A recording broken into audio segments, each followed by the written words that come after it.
네, 감사합니다. 기도가 너무 은혜스럽죠? 자, 오늘 두 번째 강의 제목은 구속사적 경륜과 언약입니다. 본문 말씀은 마태복음 26장 28절입니다. 우리 다 같이 봉독하겠습니다. 시작. 이것은 죄사함을 얻게 하려고 많은 사람을 위하여 흘리는 바 나의 피 곧 언약의 피니라. 이는 하나님의 말씀이니라. 아멘. 자, 첫째로 이 언약의 구속사적 의미를 살펴보도록 하겠습니다. 자, 언약은 하나님의 섭리를 진행시키는 가장 큰 원동력이 됩니다. 그래서 이제 섭리는 간단하게 하나님의 여러 가지 활동들을 섭리라고 할 수 있어요. 그래서 이것은 하나님의 경륜을 실행하는 활동들이죠. 경륜을 실행하는 활동들이다. 그리고 이 섭리를 진행시키는 가장 큰 원동력이 언약과 그 언약의 성취라고 할 수가 있습니다. 자, 그래서 이 언약은 두 번째, 하나님의 구속사를 시대마다 연결해 주는 고리가 되는 거죠. 고리 역할을 하는 거예요. 자, 한번 제가 그림을 그려보면, 자, 이 구속사가 있다. 그러면 이 구속사는 시대별로 하나님이 언약을 체결해요. 자, 예를 들어서 에덴 동산에서 창세기 2장 15절에서 17절 말씀 보면 선악을 알게 하는 나무 실과를 먹지 말라. 먹으면 정령 죽으리라. 이 행위 언약을 체결하죠. 행위 언약을 체결했어요. 그 다음에 인간이 불순종했을 때 하나님께서 여자의 후손을 또 약속해 주셨죠. 여자의 후손을 약속해 주셨어요. 그리고 그 후에 하나님이 노아와 또 언약을 체결하시고 또 아브라함과 언약을 체결하시고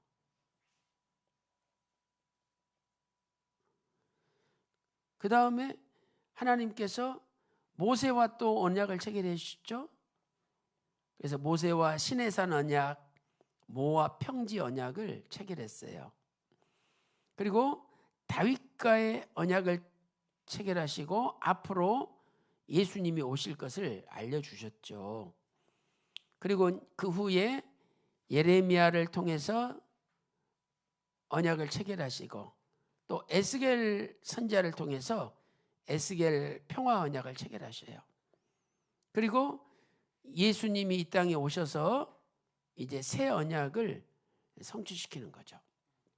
이렇게 구속사의 시대마다 구속사를 연결해 주는 고리 역할을 하는 것이 언약이에요. 언약. 그런데 이 언약을 이제 하나님은 언약의 근거에서 하나님이 하나님의 경륜을 진행하셔요. 이 경륜은 쉬운 말로 말하면 회사를 대표가 경영하는 것처럼 경영이라고 그러죠. 하나님의 경영을 경륜이라고 불러요. 하나님의 경영을 경륜이라고 부르죠. 그러면 회사를 경영할 때는 여러 가지가 필요하잖아요. 자, 예를 들어서 물건을 만들려면 일단 자재가 필요하잖아요. 그러면 자재가 있어야 되고 자재과가 있고 또 구매 부서가 있잖아요. 구매부가 있고 그 다음에 그걸 가지고 물건을 만드는 생산이 있고 또 물건을 만들기만 하면 뭐해? 팔아야지. 그러니까 판매가 있고 또 판매하려면 홍보를 해야 돼. 홍보를 해야 되고 그리고 생산, 판매, 홍보를 하려면 사람이 해야 되니까 인사, 사람을 모집하고 각 부서에 배치하는 인사. 그 다음에 돈이 있어야지, 재정. 또 물건을 판 다음에 아프터 서비스. 아프터 서비스를 해야지. 다시 고쳐줘야 될 거 아니에요. 이러한 모든 구체적인 활동들이 있어요. 이러한 활동들을 섭리라고 부르는 거예요. 그러니까 하나님의 경영은 경륜이라고 부르고, 그 경륜에 근거해서 실제로 하는 하나님의 활동들을 섭리라고 하는 거예요. 그런데 이 경영과 섭리가 이루어지려면, 아니, 계약이 이루어져야지. 어떤 회사에서 물건을 사주겠다, 계약을 체결해. 그럼 그 계약에 근거해서 생산부터 아프터 서비스까지 모든 활동들이 이루어지는 거잖아요. 그런데 계약이 안 이루어지면 공장이 돌아가요, 안 돌아가요? 안 돌아가잖아요. 그래서 그 계약이 바로 언약이라는 거예요. 언약. 언약. 그래서 하나님의 구속사를 연결하는, 시대를 연결하는 고리는 언약이고, 그 언약에 따라서 하나님은 우주와 만드신 피조세계를 경영하셔요. 그게 경륜이에요. 경륜. 근데 경영하시는 구체적인 활동들을 섭리라고 부르는 거예요.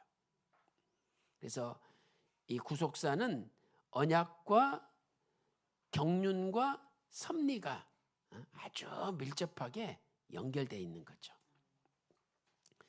그래서 구약은 앞으로 예수 그리스도가 오실 일에 대한 언약이에요.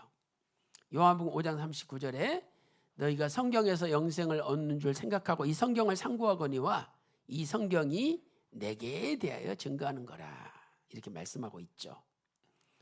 또 신약은 이 언약의 최종 성취자로서 예수 그리스도가 오신 것을 증거하고 있어요. 그리고 다시 오실 것을 또한 약속하는 거죠.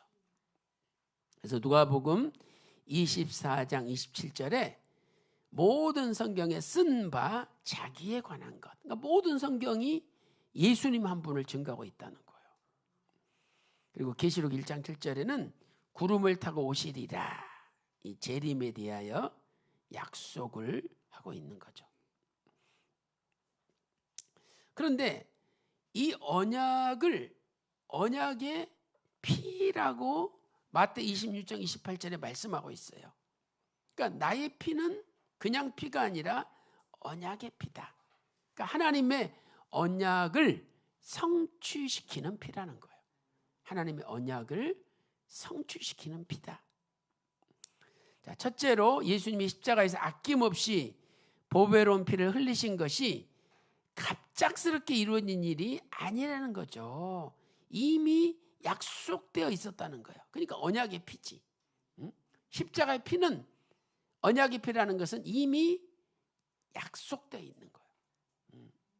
그래서 누가복음 22장 22절에 인자는 이미 작정한 대로 가거니와, 그러니까 지금 십자가를 앞두시고 그것도 십자가도 작정된 거다, 이미 약속된 거라는 것을 말씀하고 있는 거예요. 두 번째, 예수 그리스도의 피로 말미암는 속죄 사역은 불변하다. 변함이 없는 거예요. 과거에도 현재에도 미래에도 효과가 있는 거죠. 그다음에 부통, 움직이지 않는 거예요. 하나님의 속죄 사역은 움직이지 않아요. 근데 사람은 움직이잖아요. 딱 눈치 봐가지고 저 사람이 앞으로 권력을 잡을 것 같다, 그래서 그 사람 편에 탁 쓰고, 또 반대로 이쪽 사람이 권력을 잡을 것 같다 그러면 얼른 이쪽 편에 쓰고. 사람은 왔다 갔다 해. 부동이 아니라 움직여. 근데 하나님은, 하나님의 언약은 부동, 움직이지 않아요. 한번 약속하셨으면 반드시 그대로 지키는 거예요.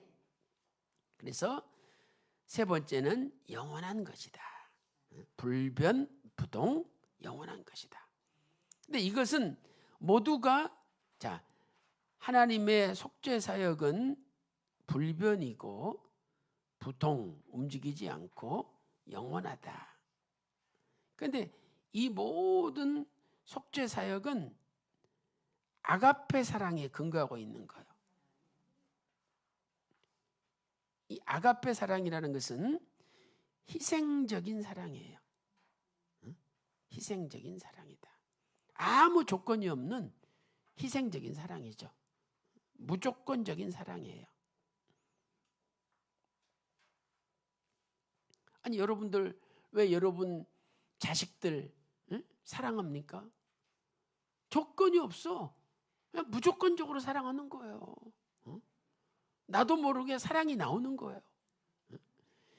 이 썩을 놈의 자식, 이 망할 놈의 자식 막 욕을 퍼붓고도 결국은 또 잘해줘. 그래서 요한복음 3장 16절에 하나님이 세상을 이처럼 사랑하사 독생자를 주셨다. 이 사랑이 아가페 사랑이에요. 로마서 5장 8절에도 그리스도께서 우리를 위하여 죽으심으로 하나님께서 우리에게 대한 자기의 사랑을 아가페의 사랑을 확증하셨다는 거죠. 큰 세 번째, 약속과 그리스도의 관계를 살펴보도록 하겠습니다. 자, 예수님께서는 구약의 약속대로 오셨죠? 구약의 약속대로. 그래서 창세기 3장 15절에 여자의 후손이 앞으로 뱀의 머리를 박살내신다. 여자의 후손이 예수님을 가리키는 거잖아요. 그래서 마태복음 1장 16절에 자, 여러분 마태복음 1장 족보를 보세요. 아브라함이 이삭을 낳아요. 이삭이 야곱을 낳고 또 야곱은 유다를 낳고 보면은 남자가 남자를 낳았어. 그러니까 모든 인간은 남자의 후손이라는 걸 증거하는 거예요. 왜? 남자의 씨가 들어갔으니까 남자의 후손이야. 그런데 마태복음 1장 16절에서는 예수님이 요셉에게서 요셉이 예수를 낳은 것이 아니라 마리아에게서 예수가 나시니라 이렇게 기록되어 있어요. 예수님만 그 형식을 깨트려 버려요. 이것은 예수님께서 창세기 3장 15절에서 예언한 여자의 후손이다. 그래서 성령으로 잉태되어 이 땅에 오셨음을 말씀하는 거죠. 그러니까 예수님은 구약의 약속대로 오신 거예요. 갈라디아 3장 19절에서는 예수님을 약속하신 자손이다. 이 약속하신 자손은 예수님을 가리키는 거죠. 그래서 예수님만이 참된 한 자손, 구약의 약속하신 자손이에요. 그리고 그 약속하신 자손이 때가 참에 약속하신 시간대로 오시고 십자가에서 죽으셨다는 거예요. 그래서 갈라디아 4장 4절에 때가 참에 하나님이 그 아들을 보냈다. 또 로마서 5장 6절에는 기약대로 약속하신 시간대로 그리스도께서 죽으셨도다. 그러니까 예수님의 십자가 죽으심도 약속하신 시간대로 이루어진 거예요. 그래서 AD 29년에 예수님이 십자가에서 죽으셨거든요. 근데 원래는 예수님이 유월절 양이기 때문에 1월 14일 날 죽으셔야 돼. 1월 14일이 유월절이잖아요. 근데 AD 29년은 1월 14일이 하필 토요일 안식일이었어요. 그러니까 안식일이면서 유월절인 거예요.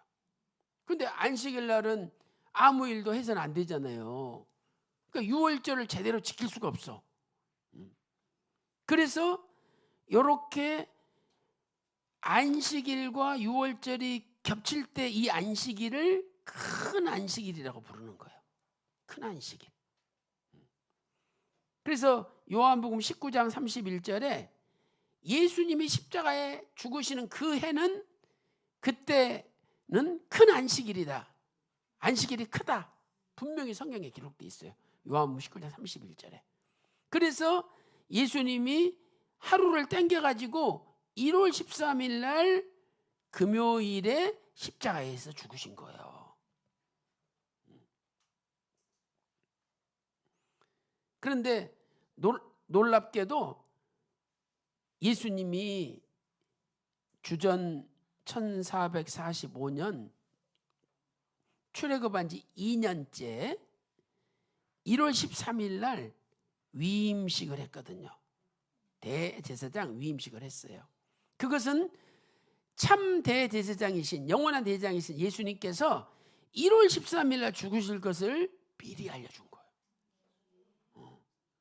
그러니까 약속하신 시간대로 오시고 약속하신 시간대로 죽으시는 거예요. 얼마나 놀라운 일입니까? 이렇게 1월 13일 날 위임식을 하심으로 이것은 앞으로 몇천 년 후에 예수님께서 1월 13일 날 죽으실 것을 미리 알려준 거예요. 그러니까 성경은 다 미리 작정이 되어 있어요. 그래서 기약대로 약속하신 시간대로 그리스도께서 죽으셨도다. 로마서 5장 6절에 말씀을 하고 있는 거죠. 마찬가지로 예수님께서는 약속하신 시간이 되면 다시 오시게 되어 있는 거예요. 약속하신 시간이 되면 다시 오시게 되어 있습니다.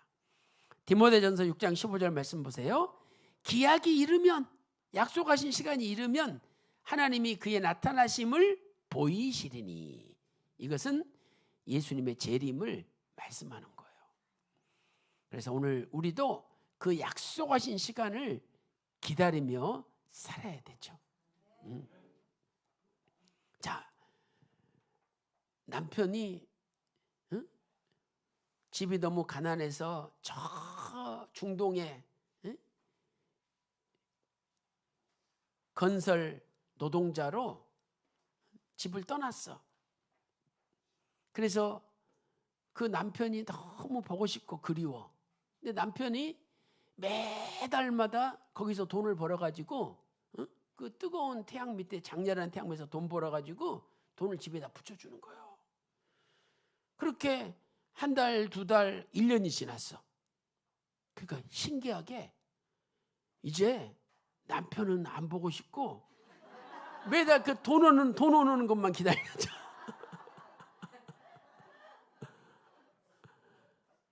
그러면 그거 잘된 거예요? 잘못된 거예요? 잘못된 거죠. 잘못된 거잖아요.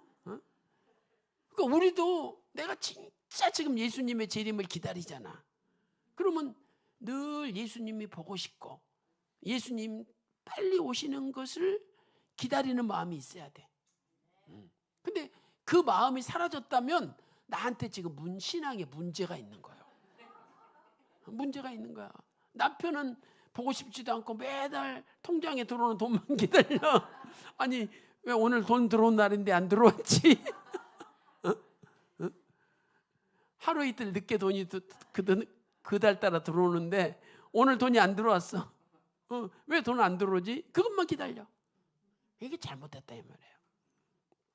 그래서 늘 우리 마음속에 주님의 재림을 기다리는 마음이 충만해야 될 줄로 믿습니다.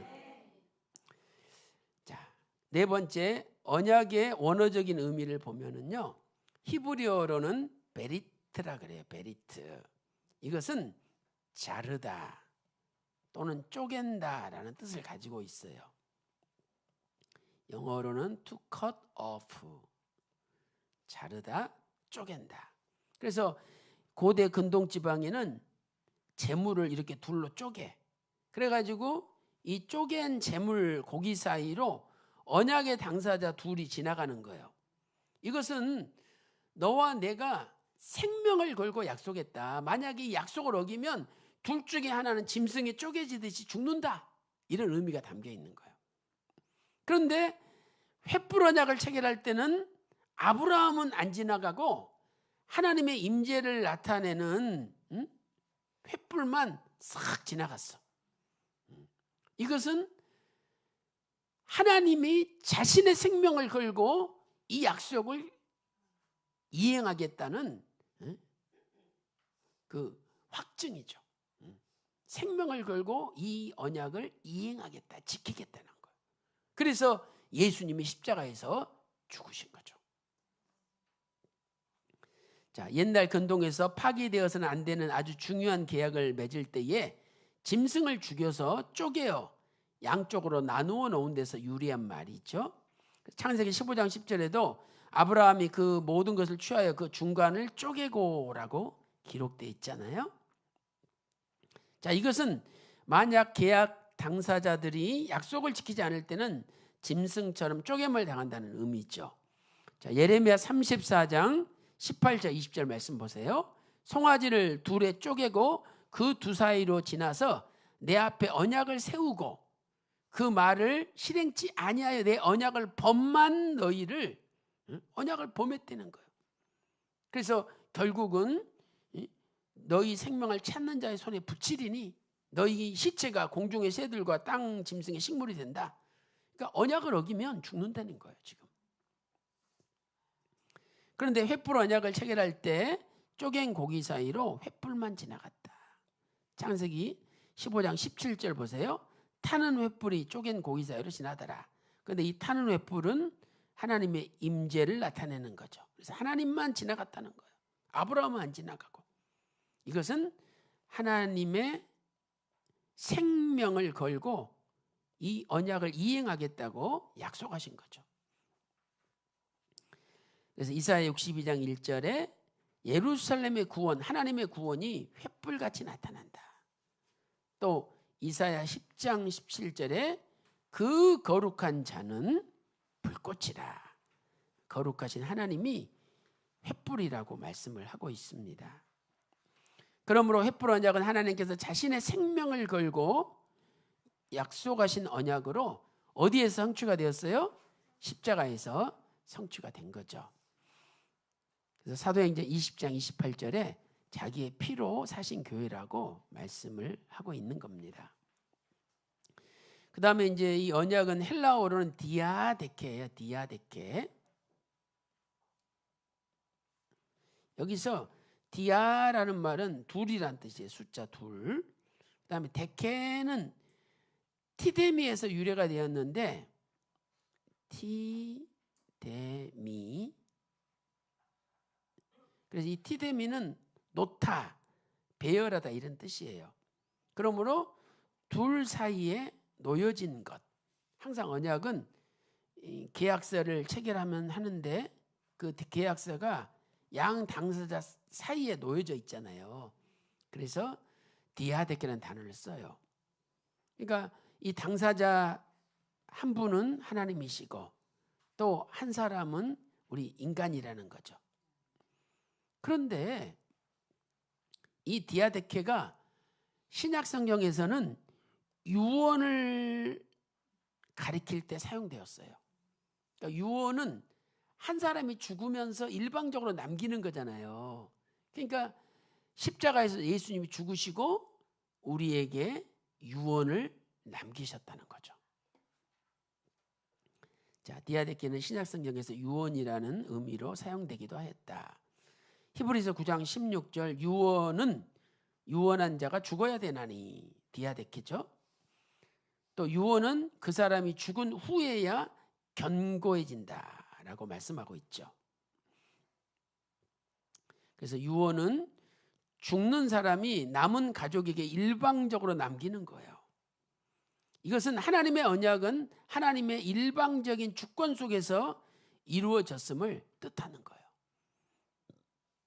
하나님의 일방적인 주권 속에서 이루어졌음을 뜻하는 것이다. 자, 잊어버렸던 만남 47페이지에 이렇게 기록되어 있습니다. 자, 언약의 원어적 의미를 종합해 볼 때 하나님과 언약을 체결한다는 것은 결국 하나님 자신과 그 언약의 상대자인 인간이 하나로 결속이 되는 거예요. 그래서 인격적인 관계가 되는 것을 의미하는 거죠. 그러니까 계약을 체결하기 전에는 그 사람과 나는 아무 상관이 없어. 근데 계약을 체결하는 순간 그 계약으로 인해서 두 사람이 묶여지는 거예요. 묶여지는 거예요. 그러니까 이렇게 계약의 끈으로 이렇게 묶여져. 그러면 이제 둘이에요, 하나예요. 하나가 된다는 거예요. 그러므로 하나님께서 언약을 도구로 구속사를 진행하시는 것은 인간을 향한 하나님의 사랑과 구원의 의지가 얼마나 강력하신지를 잘 나타내고 있는 거죠. 이렇게 묶였는데 이것을 끊을 수가 없는 거예요. 이 줄을 끊으려고 해도 안 끊어져. 그것은 하나님의 인간을 향한 사랑과 구원의 의지가 절대적이심을 나타내는 겁니다. 그래서 큰 다섯 번째로 하나님과의 언약의 특징은 첫째, 일방적이고 주권적인 언약이다. 왜? 언약의 당사자 한 분은 창조주고 또 하나는 피조물인 거예요. 아니, 여러분 생각해 보세요. 청와대에 있는 대통령하고 이제 사형 날짜를 기다리는 사형수하고 만나서 계약을 체결한다는 게 말이 돼요? 아니, 대통령이 사형 날짜를 기다리고 있는 죄인한테 왜 찾아가? 세상에는 그런 일이 없어요. 근데 대통령과 사형을 기다리는 죄수 사이의 거리보다도 하나님과 우리 사이의 거리는 더 멀어. 그런 하나님이 우리랑 찾아오셔가지고 우리랑 언약을 체결하겠다. 이것은 있을 수 없는 일이야. 근데 그게 이루어졌잖아요. 그러니까 이것은 엄청난 사랑이고 엄청난 낮아지심이라는 거야. 정말 하나님이 낮아진 거야. 욥기서 4장 17절에 인생이 어찌 하나님보다 의롭겠느냐? 사람이 어찌 그 창조하신 이보다 성결하겠느냐? 성결할 수 없다는 거예요. 왜? 인간은 죄를 짓고 타락했기 때문이죠.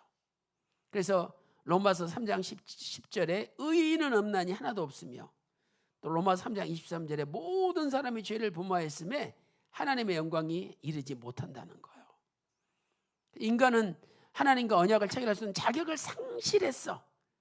그런데 하나님이 찾아오셔서 언약을 체결하신 거니까 그건 엄청난 사랑인 거죠. 그래서 이것을 먼저 사랑이라고 표현한 거예요. 하나님의 먼저 사랑이다. 자, 요한일서 4장 10절 사랑은 여기 있으니 우리가 하나님을 사랑한 것이 아니요 오직 하나님이 우리를 사랑하사 우리 죄를 위하여 화목제로 그 아들을 보내셨음이니라. 요한일서 4장 19절 다 같이 읽겠습니다. 시작. 우리가 사랑함은 그가 먼저 우리를 사랑하였음이라. 그렇죠. 먼저 사랑하셨다는 거예요. 네 번째, 하나님께서 죄인을 용서하시고 스스로 언약을 회복하시고 다시 새롭게 하셨기 때문이다. 그래서 우리는 죄가 있기 때문에 죄가 없는 거룩하신 하나님과 언약을 체결할 자격이 없어. 그래서 하나님은 그 죄를 용서하시고 없애버리신 거예요. 그러니까 대통령이 사형을 기다리는 사형수하고 계약을 체결할 수가 없어. 그래서 대통령이 8월 15일 광복절에 사면령을 내렸어. 그래서 그 죄를 없애버렸어. 그러면 감옥에서 나와가지고 대통령을 만날 수 있잖아요. 그렇게 먼저 용서를 하신 거예요. 자, 예레미야 33장 8절 내가 그들을 내게 범한 그 모든 죄에서 정하게 깨끗하게 하며 그들의 내게 범하며 행한 모든 죄의 악을 사할 것이라. 이렇게 죄를 용서해 주시고 죄를 정케 깨끗하게 하셨기 때문에 이제 우리는 약속을 체결할 수 있다는 거예요. 그래서 예레미야 31장 31절에 나 여호와가 말하노라 보라 날이 이르리니 내가 이스라엘 집과 유다 집에 새 언약을 세우리라. 왜? 내가 죄를 용서했기 때문에 언약을 체결할 수 있다는 거예요. 자, 큰 두 번째 영원한 언약에 대해서 살펴보도록 하겠습니다. 그래서 하나님의 언약은 주권적이고 일방적인 언약이에요. 두 번째는 영원한 언약이에요. 그래서 창세기 17장 13절이나 19절에 영원한 언약이다. 또 영원한 언약이 되리라. 역대상 16장 17절에도 영원한 언약이라. 이렇게 말씀을 하고 있습니다. 자, 이 영원한 언약은 한 번 언약된 것은 변치 않고 확실하게 이루어진다는 거예요. 확실하게 이루어진다. 한 번 언약된 것은 변치 않고 확실하게 이루어진다. 신명기 8장 18절 말씀 보세요. 내 열조에게 맹세하신 언약을 오늘과 같이 이루려 하심이니라. 또 열왕기하 23장 3절에도 이 언약의 말씀을 이루게 하리라. 그래서 여러분, 성경은 100% 하나님의 언약인데 이 성경 말씀은 그대로 100% 이루어지게 돼 있어요. 그래서 분명히 주님은 재림하시고 새하늘과 새 땅이 이루어지고 우리는 하나님 나라 천국에 들어가게 되어 있습니다. 느헤미야 9장 8절에도 언약을 세우사 그 말씀대로 이루셨다. 왜?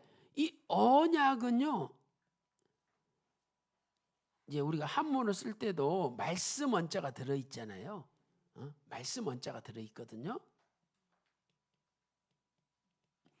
그래서 이 언약은 말씀으로 체결이 되는 거예요. 말씀으로 체결이 돼요. 근데 하나님의 말씀은 반드시 이루어지는 말씀이라는 거예요. 세상 말은 안 이루어질 때가 너무 많잖아요. 아니, 돈 빌려간 사람이 처음에 빌려갈 때는요, 그냥 얼마나 큰 소리로 약속을 해요. 내가 반드시 갚을게. 내가 3달 뒤에 꼭 갚을게. 걱정하지 마. 내가 이자도 매일 또박또박 낼게. 걱정하지 마. 얼마나 큰 소리로 확실하게 얘기하는지 몰라. 근데 한 달 지났는데 이자가 안 들어와. 3달 지났는데 원금을 안 갚어. 야, 너 갚은다 그랬잖아. 내가 갚으려고 그러는데 이런저런 사정이 생겼다고 이러면서 핑계를 대요. 그래서 어쩔 수 없이 그래, 내가 3달만 더 기다리마. 또 기다렸어. 근데 또 안 갚아. 야, 왜 안 갚니? 제발 좀 갚아라. 나중에는 이제 돈 빌려간 사람이 갑이고 돈 빌려준 사람이 을이 돼가지고, 야, 제발 좀 갚아라. 사정사정해. 그러면 빌려간 사람이 또 큰 소리 쳐요. 야, 내가 안 갚는데 갚으면 될 거 아니야, 이년아. 막 이러면서 지가 큰 소리 쳐, 지가. 그러니까 세상 말은 안 이루어지는 거예요. 그래서 공약이라 그러냐, 공약. 빌공짜. 비어있는 약속이라는 공약. 그 하나님의 약속은 비어있지 않아. 반드시 채워지는 거예요. 그래서 언약은 말씀으로 체결되었는데 하나님의 말씀은 반드시 이루어진다는 거예요. 자, 우리 이사야 55장 11절 다 같이 읽겠습니다. 시작. 내 입에서 나가는 말도 헛되이 내게로 돌아오지 아니하고 나의 뜻을 이루며 나의 명하여 보낸 일에 형통하리라. 그러니까 하나님의 말씀은 반드시 형통케 된다는 거예요. 그래서 여러분들이 끝까지 말씀 붙들고 말씀 편에서 인생을 사세요. 그럼 반드시 그분은 형통케 됩니다. 열왕기상 8장 56절에도 그 선한 말씀이 하나도 이루지 않음이 없도다. 또 에스겔 12장 28절에 나의 한 말이 이루리라. 반드시 이루어진다라고 약속하고 있습니다. 자, 결론을 내려보겠습니다.